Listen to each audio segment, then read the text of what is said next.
Live. Well, hello and welcome everyone to the Waking Up Spiritually podcast.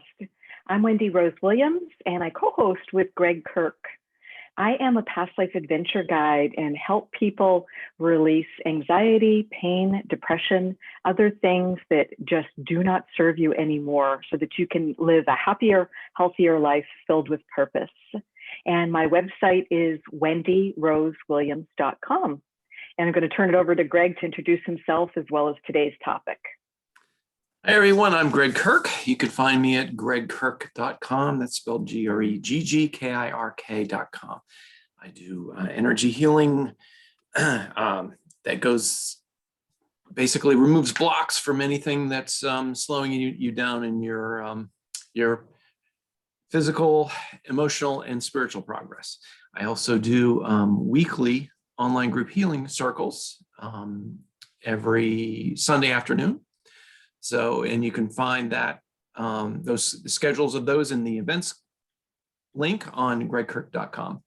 So today, Wendy and I, it's been 3 or 4 weeks since we've done a podcast. It feels like a long time because we were in a situation there where we were knocking them out every 2 weeks, no matter what. So we had a little bit of a rest for the summer, and we are back into it with this week's topic, personal sovereignty. So let me pull up the deck here, share my screen. And some of you may be just listening and others are watching. So what Gregg's referring to, he's bringing up a PowerPoint deck. Yes, so here we are, journey to personal sovereignty. So what is personal sovereignty?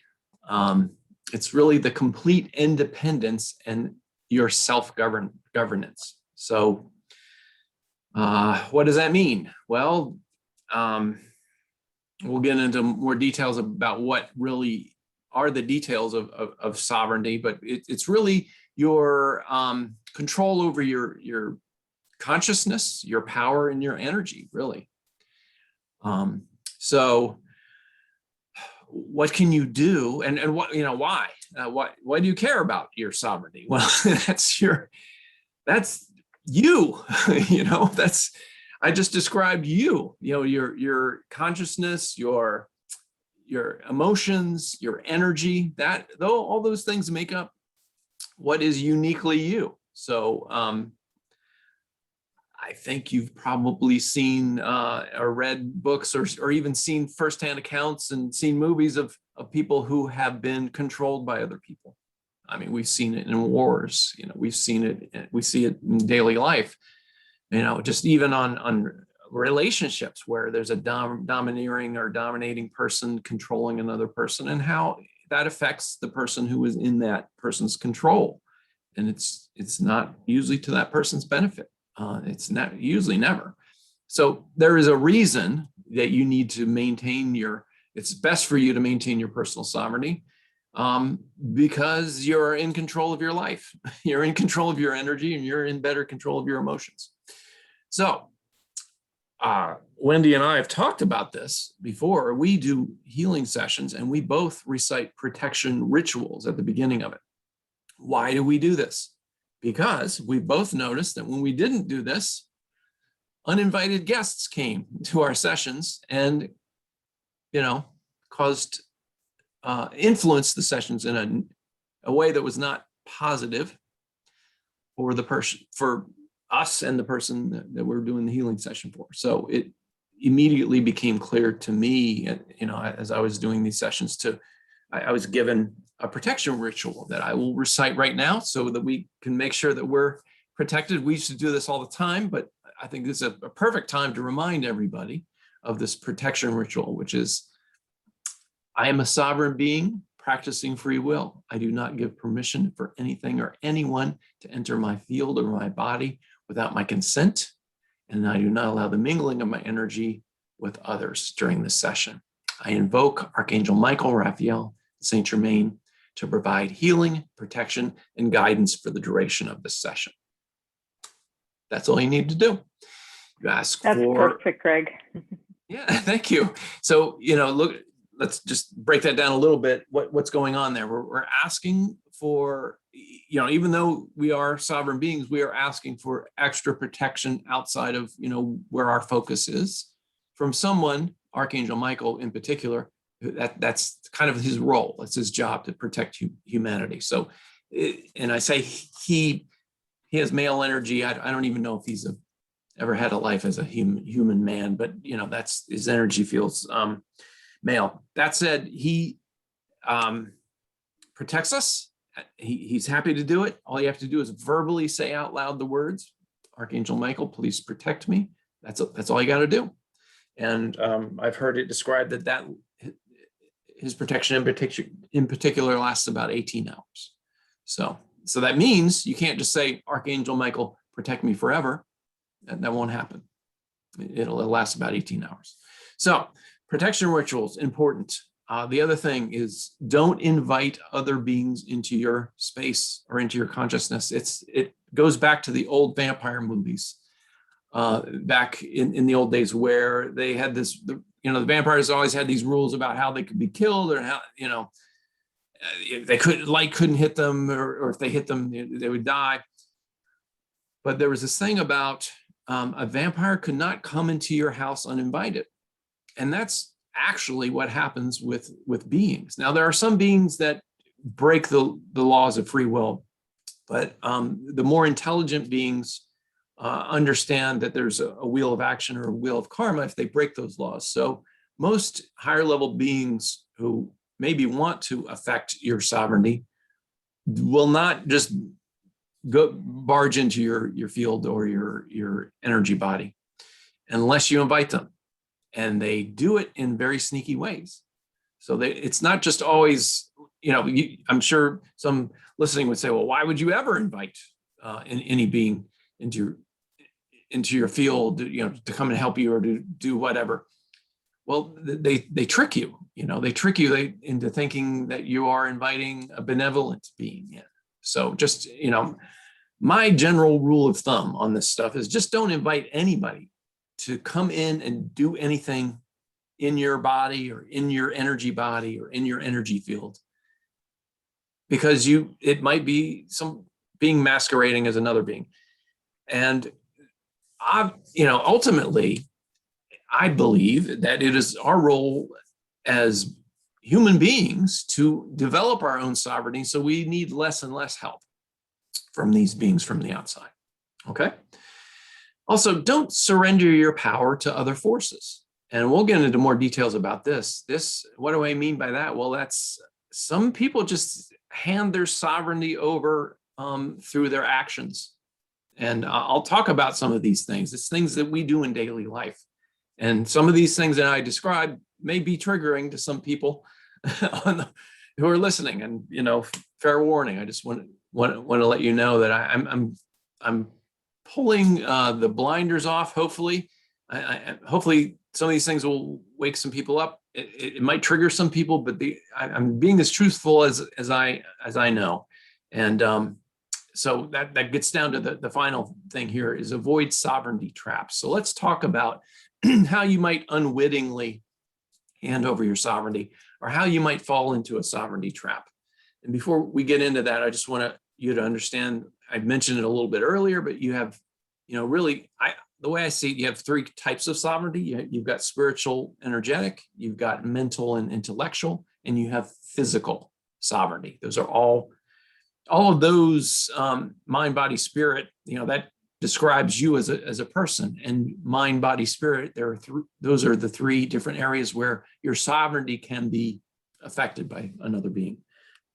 Before I go on, Wendy, do you have anything to comment on or to add? Just wanted to add that people may want to go back and listen to the energy management podcast on part 1 and part 2, because a lot of that is just really pertinent, and we're building on that further today. Absolutely. So, what are sovereignty traps? From the energetic standpoint, these are things that Wendy and I have seen during energy sessions. So there are such a thing as these kind of like energy parasites that can attach to you whether you know it or not. And it's great for you to be able to try to get to a point where you can remove them yourself, but usually as you are waking up spiritually, it's best to go to a practitioner who knows how to remove these things, who knows how to identify and see them and remove them effectively. And then send them up to the light so they don't affect anyone else. These beings feed off of your emotions and your energy. Loosh is an emotion that is a negative, or well, it shouldn't say negative. It's lower chakra emotions. So it's things like fear, sadness, hopelessness, things like that. These beings like to manipulate you into those emotions, so then they can feed off of that frequency that, once you go into those emotions. Another form of attachment that I see in energy sessions are actually living attachments, living beings. So I've seen in sessions before where, I've done a session on a boyfriend and a girlfriend, and I'll lay my hands on the boyfriend, working on him, see his girlfriend come up and see that she's actually cordally, through a cord attached to him. And, so in this particular session, I saw this woman attached to the boyfriend. And I mentioned that, to her after the session was over, that I had cut the cord and removed her. And she said, "Why would you do that? I'm attached to him anyway. Aren't there any attachments that are positive?" And the answer is just no. You're meant to be an individual. You are meant to be a unique being. You are not meant to be entangled with somebody else's energy. It slows both of you down. Mm-hmm. Well, it's a type of codependence. Yes. We're meant to be independent, and then can be independent together in the most beneficial way. That's a very good point. We are meant to be independent, but together in a way that we're not attached to each other. As a collective, we are all one, yes, we are, but we're also individuals. So that's how we live our lives. So I've also seen non-living attachments.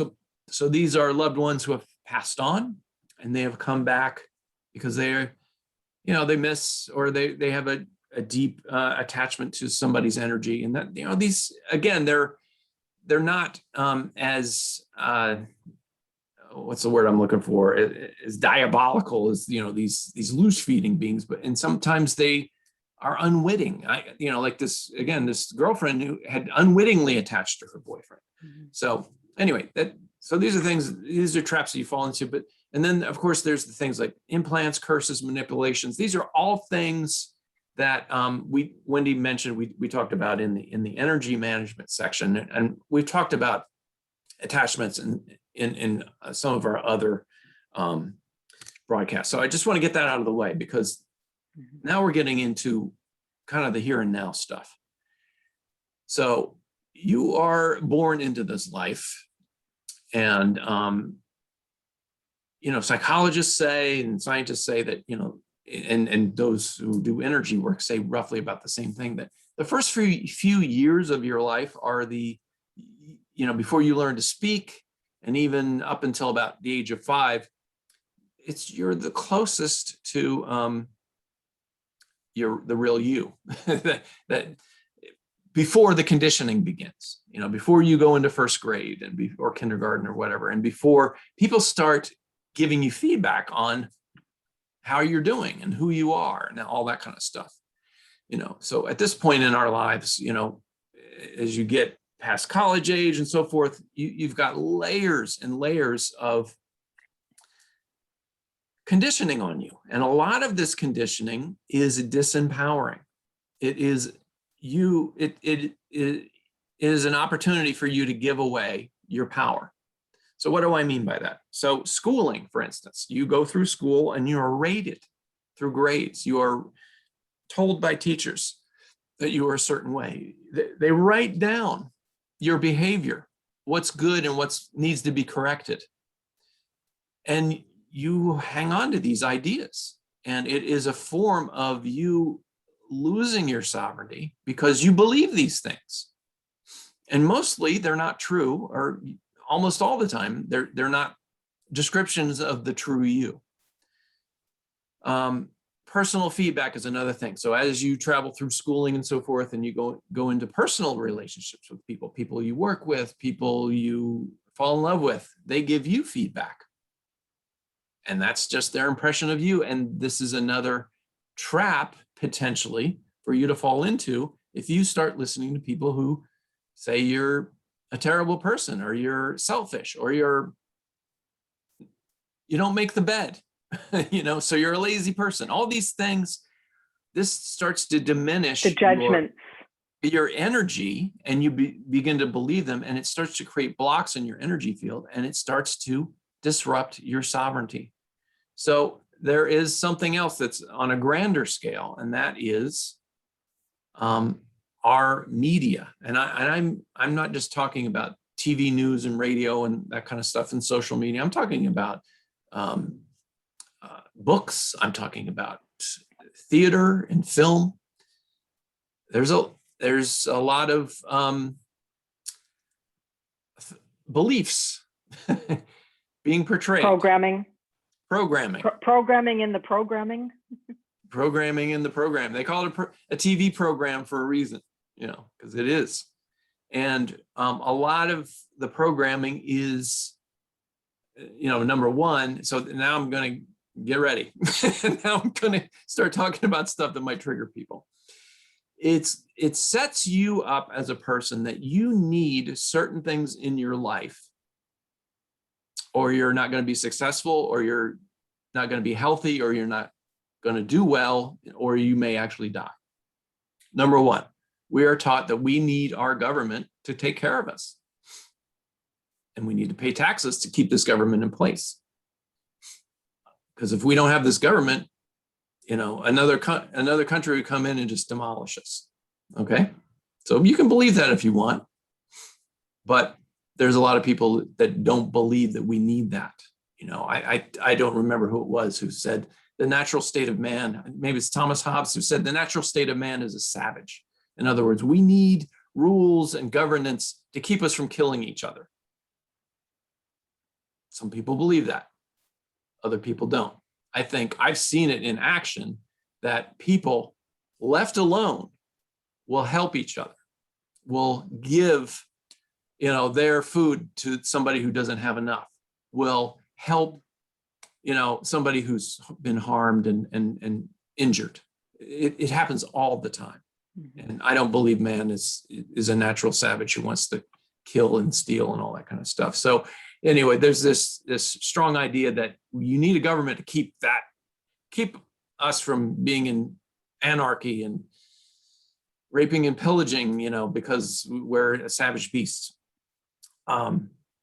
Also, there is the idea that you need to have doctors in your life that they get trained, they know better, don't question anything, because they know best. They've been to more school than you, so don't ever question what they know, and just do as they say. And I know there's a lot of people that believe that today.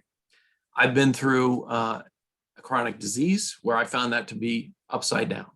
I'm in the Lyme disease world where I've talked to hundreds of patients who have gone in to talk to a doctor that either didn't believe in Lyme disease, or believed that didn't have enough training to help the person, and that the patient actually knew more than the doctor. That's the most common thing I hear today is I walked in with, all this information about my symptoms and these things that I printed off the internet about, the different bacteria and co-infections that are affecting me and what they do. And the doctor, and it intimidated the doctor, and the doctor got mad and said, get out of here, or, how dare you? All these bad reactions, and ultimately the patient knows more than the doctor. And this is something I'd never heard of until, just about 10 to 15 years ago. So, I understand if there's some people listening who are saying, oh, come on, doctors go to 8 years of college or whatever it is, that they're more than that, and they're very well trained. And some of them are, but I'm finding out more and more doctors are only trained in a narrow band of knowledge, And things like chronic illnesses are way outside their purview, and that it's not uncommon for patients to know more than their doctors. So there's that. And then there's the other thing about religion. What does religion do? It tells you that some of the religions tell you that well, God, there's a whole bunch of different beliefs that you're born into, original sin, that you're a sinful person the moment you're born, or that there's a being there, you need to worship beings beyond yourself because they can save you, and you don't have the power to do that yourself. And that basically give over your power, your sovereignty, your worship energy over to these other beings. So I know there's probably some people listening saying, well, yeah, I believe that. And I would just like to point out that you are, well, I like this saying, that God is looking for partners, not followers, right? Mm-hmm. So when you set yourself up to be a follower, you're automatically giving away a huge chunk of your sovereignty. And in fact, there are certain beings that are masquerade as deities who would love to have you give over your worship energy to them. It feeds them. So think about that. And then finally, I have heard this idea when it comes to sovereignty. Beware of hierarchies, okay? So, we all have been in the workforce, I'm sure, and there's an automatic hierarchy there. There's a boss, there's a sub, whatever. There's a vice president, there's a director, there's a manager, there's all these layers of power, and you come in on the ground floor, and there's all these people higher than you, and they make more money than you, and you hope to work your way up through the hierarchy. And that is, you're walking into a situation where you are giving your sovereignty away. I know that this may be another controversial thing. Well, like Gregg, this is the way society's set up. There's businesses set up with these hierarchies. And I say, yes, look at that. Who has set them up?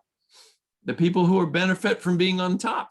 And it's almost, like a mild form of slavery, where they basically are paying you very little at the bottom, and you're doing most of the work. And the people at the very top, they're not doing much work. You're doing their bidding, more or less. So I know that may seem like a controversial thing to talk about, but that is, and then let me get into the final thing about this. I've heard people theorize that financial debt is actually a form of giving away your sovereignty, and therefore openly enrolling yourself in slavery, a form of debt slavery, people call it. So look at the way American society is set up today. The first thing that you do is, in order to be a success, you need to buy a car. So you get out of high school, you can't go to your job unless you buy a car. So what do? Well, a lot of people get into a car loan. So it's the first, or maybe before you even get a car, you get a credit card so you can buy more stuff. And there's all these debt traps set up in American society in particular to get you into these layers and layers of rotating credit and debt, so that so basically you're working to feed these other, overlords, the credit card company, the car loan. You buy a house, now that's a big one.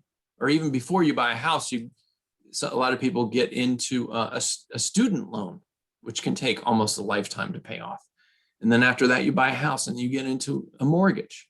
And then after you've got a mortgage, some people do home equity line of credits or reverse mortgages, or you get more credit cards, and you get under these layers and layers of debt, to the point where your life isn't your own anymore. You are working and expending all of this energy just to pay these debts that you've been signed up for. So I'm going to take a little break here, and hopefully we haven't had anybody jump off the, the listening or freaked out, but I'm just being open about all this stuff. I've been thinking quite a bit about this for the past 2 weeks. What are your thoughts, Wendy? I think you're right on, Greg. And I think credit card debt had been the great trap for Americans. And I think that student debt has become, as you said, just really a form of enslavement.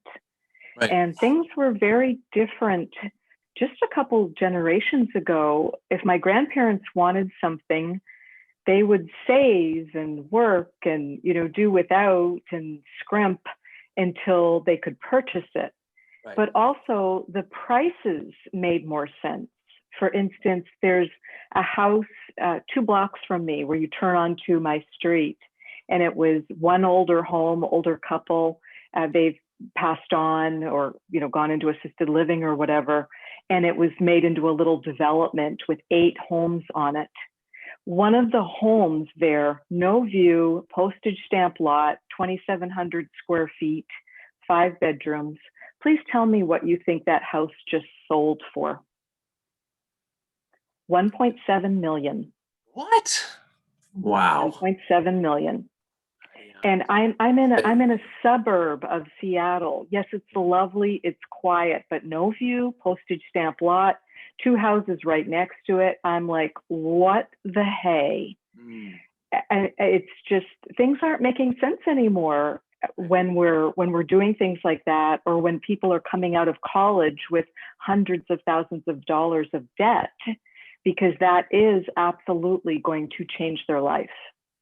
In very, very negative ways. So there's some real traps. And the other trap, when you were talking about just being socialized into spending money, I have to speak out about the cosmetics industry, because that is a multi-billion-dollar industry, and then get into the plastic surgery and just this artificiality to these artificial standards that are not attainable. Just do not make any sense. And that's why people are starting to go to these filters, and things are just not making sense of how photos are being presented on someone's own personal Instagram or Facebook page. It's just all so overly socialized. It's all so fake. So it's just really interesting. And I think these are traps against us being sovereign and being who we are. Yes.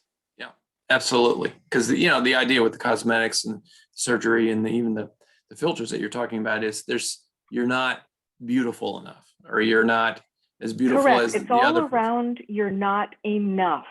Yeah. And I think that's where a lot of these traps come in. One of the well-known supermodels said, not even I look anything like my pictures, because she was speaking out against them being so airbrushed and that sort of thing, so altered. Yep, absolutely. Well, yeah. So, like, as you're pointing out, there's layers and layers of this in just our modern society, and of course, social media just ramps it up. But the whole point is, all of these layers are about you. There's pointing to you, saying there's something that's not right about you. You can be better than this if you buy this thing, or if you do this thing that gives, costs money, which is a form, let's face it, that's kind of a form of energy, because you're putting work into it. It's taking energy from you. And, or you're just handing over your knowledge, or your trust to these experts, because they're going to help you, and then you pay them or whatever, and then you can't do anything without their help. And there's too much of that in our society. And it ultimately, even in the food industry. Okay, so this may seem wild too. So somebody just posted the other day, and I thought it was an amazing post, that they just asked the question, how much do you depend on in your life? Do you depend on somebody to grow your own food? Most of us do.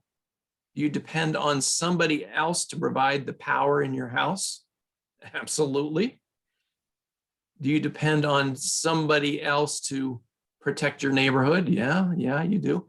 Back in the old days, we didn't. We grew our own food. We made our own houses, and we protected our own houses and our neighbors. And that sovereignty has been eroded a lot in our type of service and information society that we have today. So I just want to finish out with one slide talking about this life as a personal journey. And the idea is to get through it without losing who you really are and trying to get back. In fact, after we've been through so many layers of conditioning, seeking and returning to your true self is the key.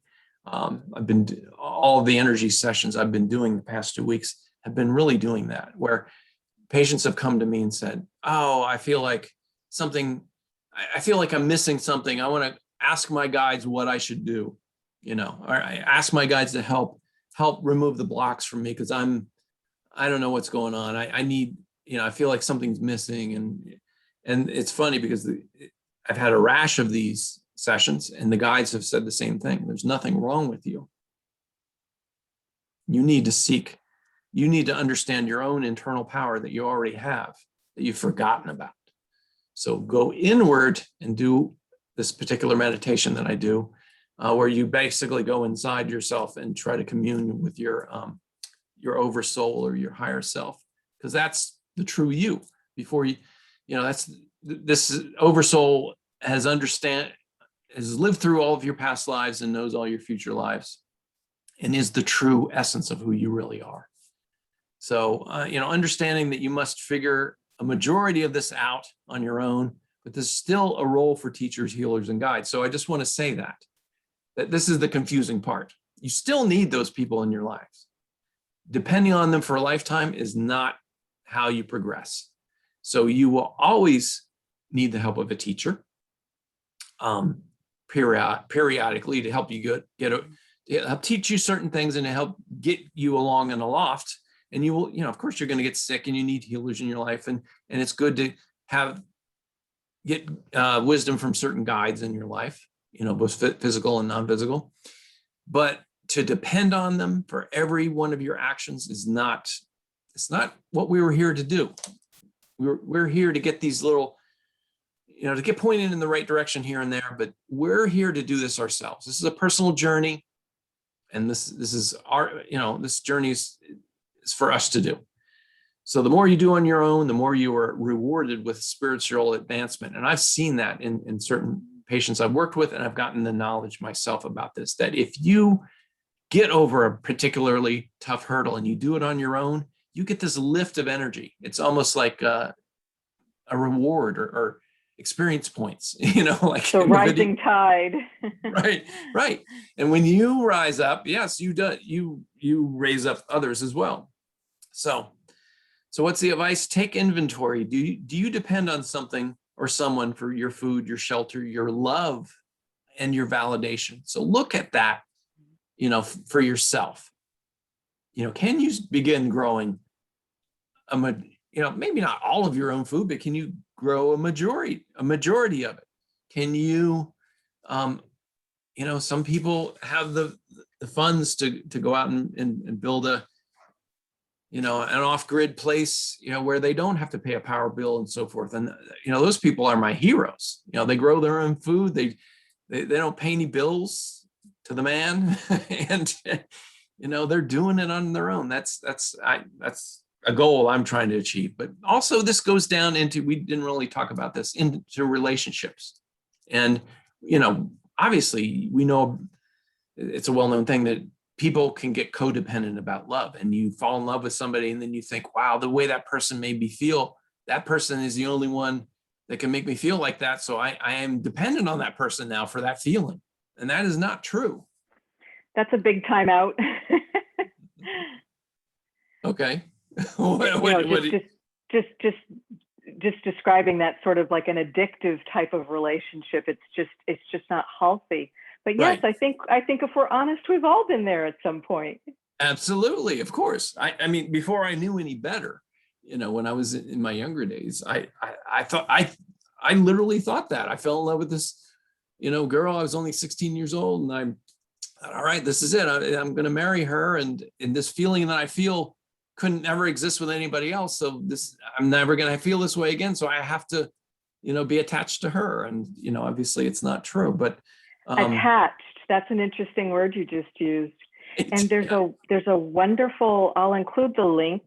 There's a wonderful program. It's a 21-day self-guided meditation, self-paced meditation from a company called the Daily OM, OM, and it's called Break the Grip of Past Lovers.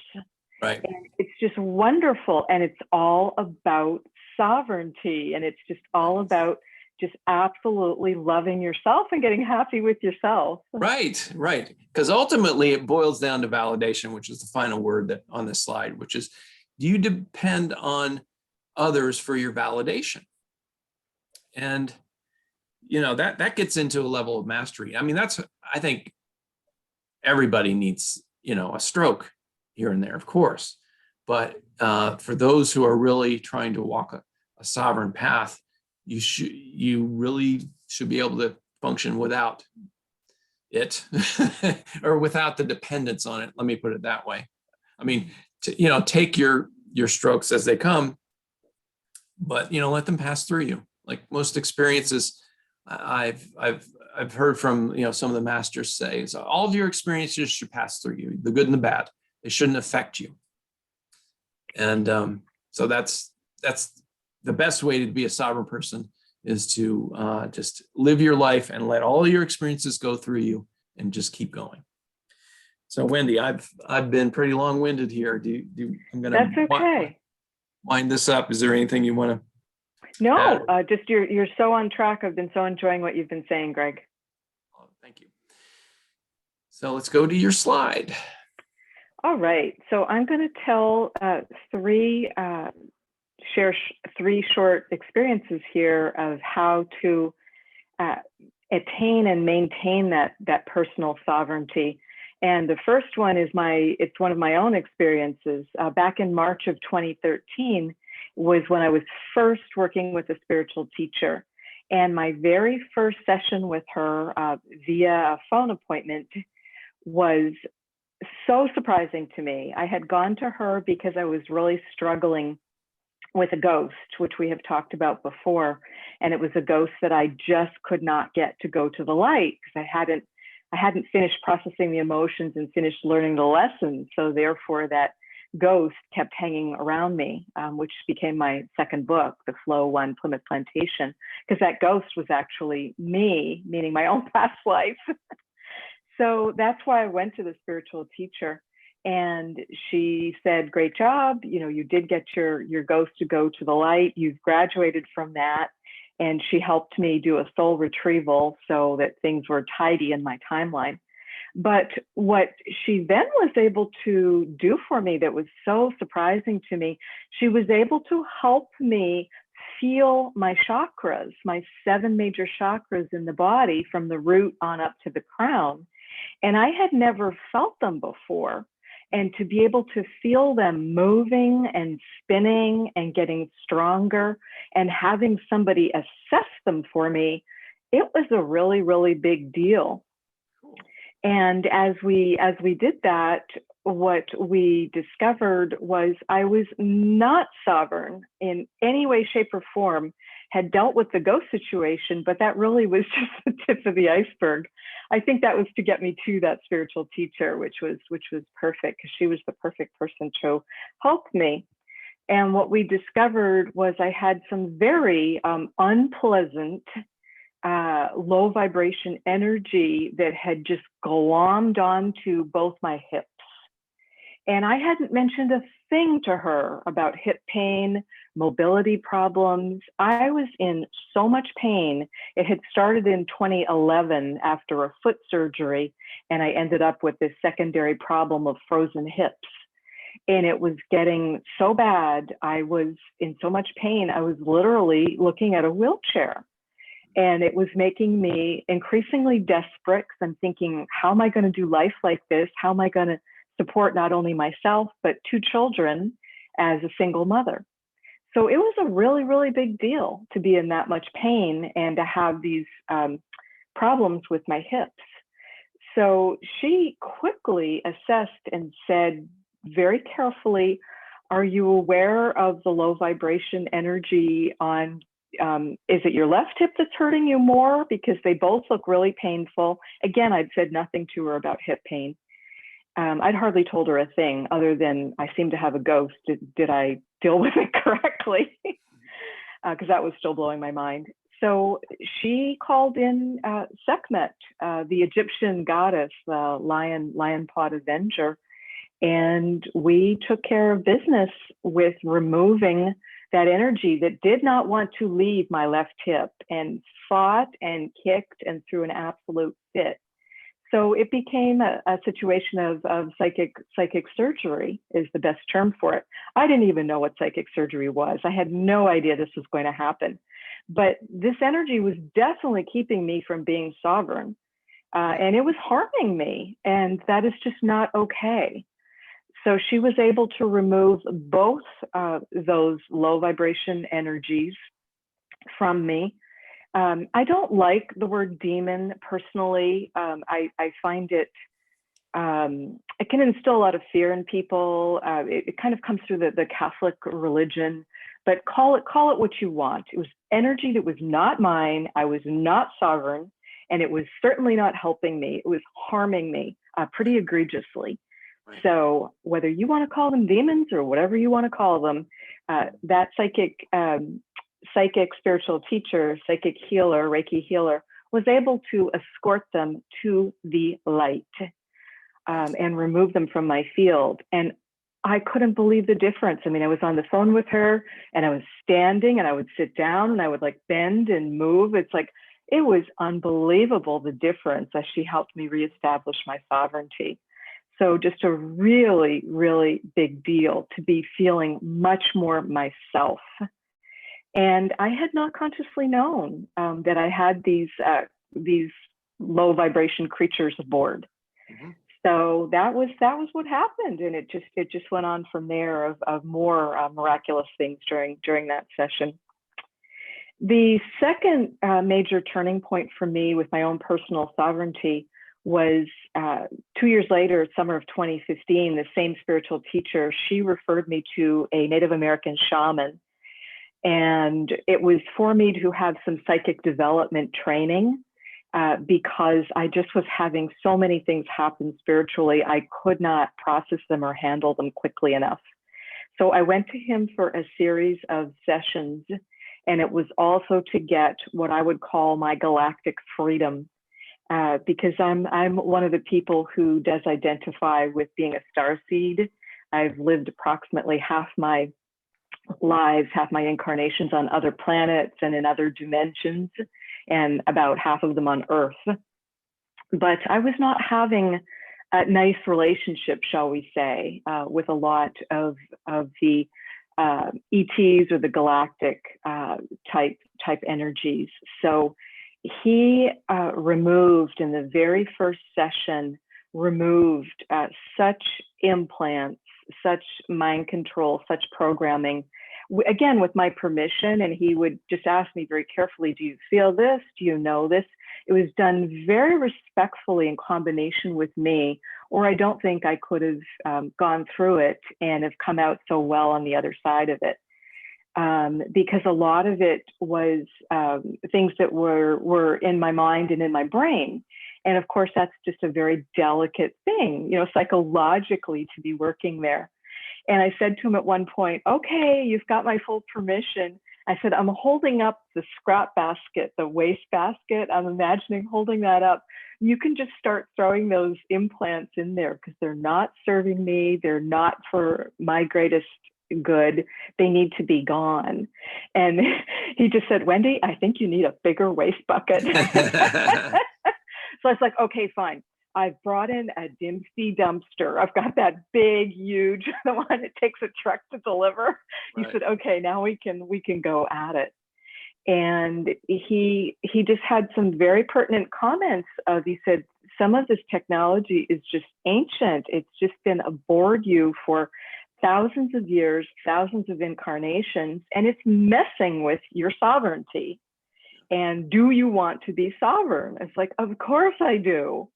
That is a really, really big deal to me. So we were able to remove that. And we did 7 sessions together. We did them pretty rapidly. He wanted to take a rapid approach because he thought things were going to get stirred up and we're going to need some pretty quick resolution. So we did 2 a week for 3.5 weeks. And I timed it perfectly, or my guides helped me time it perfectly, because it came up just before I was going on a 2-week vacation.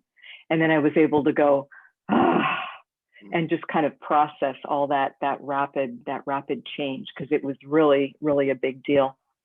So those are just some examples of how big a deal personal sovereignty can be. And yes, sometimes we do need help with it. As ironic as that sounds, as Gregg said, why would I work with someone else to establish my personal sovereignty? I know it doesn't make sense on paper. But Right. So those are examples of why. And just earlier this month, a couple of weeks ago, I have a lovely new client where we were doing some healing work, past life regression work. And as part of her session, because I always have clients send up to 20 questions in the area of health, wealth, finances, career, relationships, or life purpose, just those sorts of questions, things they've not been able to figure out and make great progress on, and they're just feeling stuck or confused, etc. And she had written a little note, I think there might be a ghost in my house. So we were doing this session, and I asked her permission and asked her higher self and guides, would it be appropriate, could we do a home and property clearing for her? And they said, yes, that would be very, very beneficial, because she did not realize that ghosts are low vibration energy. Again, it's personal choice. I know a few people who do seem to enjoy the energy or the company, or think it's cool, or think it's fun. Great, personal choice. I don't share that. I don't share that belief, and she didn't either. And it was becoming a little bit problematic. So what we did was the lovely, thank you, angels, clearing prayer, which I've done on this program before. And we invited those ghosts, because I sensed plural, and my guides told me there's 3. So all 3 of them did accept the invitation, and we just talked with them and worked with them and said, you're going to have this great welcome party at home. You deserve to go to the light, etc. There's people waiting for you. Let's go on up. We're here to give you a helping hand and give you some energy, because you're pretty darn low energy at this point after having not passed on, and you don't belong in this location. So we were able to get them to go. And wonderful validation, she emailed me right away the next day and said, you won't believe how great my house feels. She said, it just feels lighter and happier. And I had no idea that this really needed to be done. And my dogs are also happier and not barking so much at nothing. Right. Because she has a large number of dogs. And I'm sure they were seeing these 3 ghosts. And she also confirmed for me and said, I never mentioned to you, Wendy, that I had a feeling and was told by someone else that there were 3. So it just was kind of her to validate, because, it wasn't about my ego. I just wanted to help in the best way possible and help with her home and property. But she said, yes, there were 3 of them. That's been confirmed by 2 other people. And it was just very simple. I heard my guide say it at the end, okay, all 3 of them went, all 3 of them took the invitation, they're all gone. So, but that's another example of getting sovereign, because having your home and property have that highest possible vibration and frequency by blessing it and clearing it, which we've talked about in other episodes too, it's just a big deal. And we can just get more in alignment with that diva of our home and property, the overlighting diva, D-E-V-A, which is this wonderful nature spirit. So that's what I wanted to share about personal sovereignty. Excellent. Well, we are coming. Oh, and then you've got yes. slide on the thank you, angels. Do we have time for me to do that, Greg? It looks like we've got 10 minutes here. Shall I do that quickly? Let's do it. Perfect. All right. So we're going to do the thank you, angels prayer, and also new Q set is the Egyptian chant for I sit on the seat of my sovereign self. And when I was having so much trouble becoming sovereign, that was something that my first spiritual teacher had taught me. And oh my goodness, I must have said that 5 million times a day, because it really was about me establishing my boundaries and having pristine boundaries and continuing to clear my own energy. So you are welcome to close your eyes if you're in a moment, a place where you're able to listen, and we'll do this clearing prayer together. And then you'll be able to do it for yourself.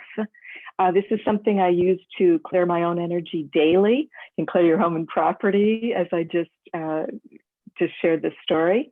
And you can also clear others with their higher self's permission, because again, that person is sovereign. It's their free will choice, how they want their energy to be. We don't get to choose someone else's behavior or energy for them.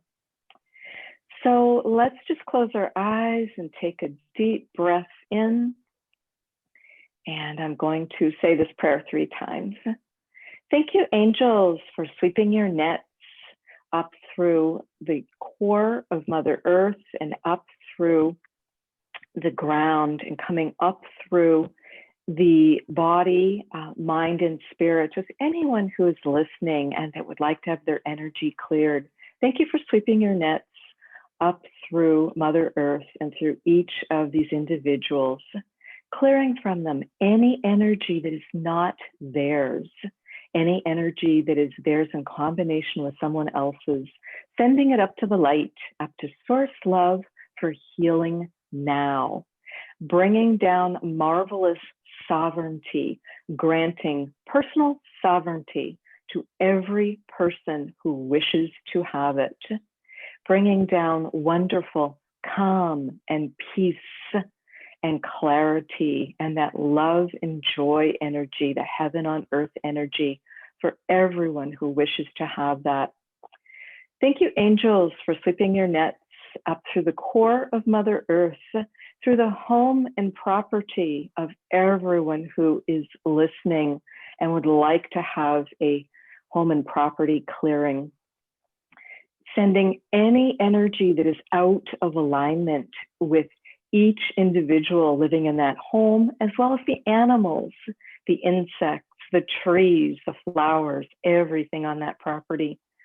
Removing energy that is not harmonious with it, sending it up to the light for healing now, bringing down wonderful, balanced energy for everyone's home and property in the best possible way.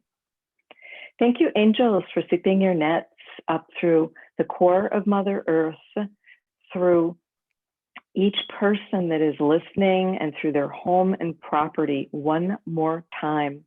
Taking any energy that does not serve them, any implants, any barbs, anything that does not serve them, including programming that does not serve them, sending it down their grounding cords now, down to a gracious Mother Earth who will accept that from us and transmute it, sending it down to the magnetic core of Mother Earth and bringing up beautiful fountain of youth energy for each person listening who would like to partake in that.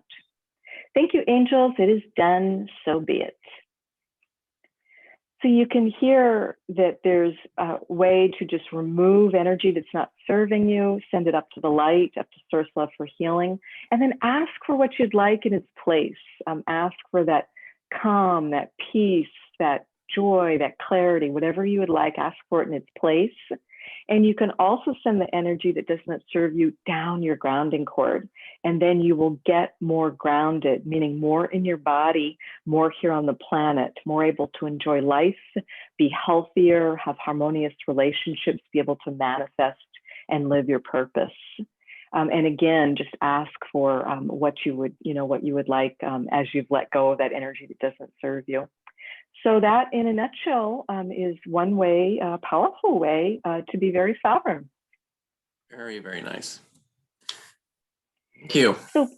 So please join us on July 11th for the next Waking Up Spiritually podcast at noon Pacific, 3 p.m. Eastern. And you can join us live in our Waking Up Spiritually group, which is linked here. And you can also go to our website and our YouTube channel to see all the past episodes. We've referred to several of them today. And please be so kind as to rate and review us on Apple iTunes and whatever your favorite podcast app is. Gregg's been working hard to get them all uploaded there. We just are able to put in 3 or so a month. And you can visit Gregg at his website, which is Gregg, Gregg, Kirk.com, and check out his book too, because The Gratitude Curve is a fantastic book of really overcoming so much. And it's got a chapter in it about the past life regression session that Gregg and I did together. And you can request your complimentary 15-minute phone appointment from me via my website at wendyrosewilliams.com. And one last thing I missed putting on the slide, the reason we did not have a podcast 2 weeks ago is I was participating in the Spiritual Awakenings International.com full weekend conference. It was fabulous, and you can go to Spiritual Awakenings International.com and just see those are being made into YouTubes, all the different presentations, and everything is free. So anything else, Gregg? No, that covers it all. Wonderful. Well, thank you everybody for being here, and just enjoy your summer, and we'll see you again on July 11th. Bye-bye, everybody. Bye-bye.